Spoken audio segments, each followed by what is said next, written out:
Hey guys, I wanted to do a quick video on my Baofeng mount. I had a lot of inquiries about how I have it set up, where it's positioned. I got this off of Amazon, and it's literally 2 screws that are drilled in, and it's super tight. It's not gonna come off. It doesn't get into my way. The way the Baofeng radio sits is it just clips right in, and it's on there. So let's go ahead and get a driver's side look in the driving position so you guys can get an idea of the positioning of it. Let's go ahead and as you can see, I'm gonna put my chair where it normally belongs. This is where my foot's at. It doesn't get in the way. I can always reach it, turn it on, turn it off. The radio's right here. On top of that, I also have a battery delete kit.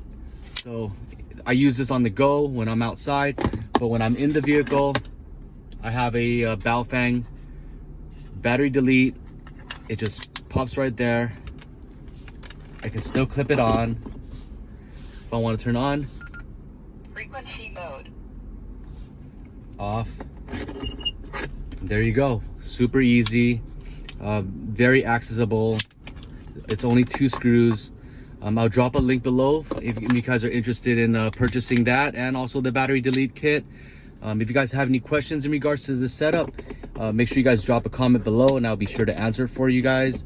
And I hope you guys found this video helpful. Make sure you guys hit the subscribe button. Take it easy.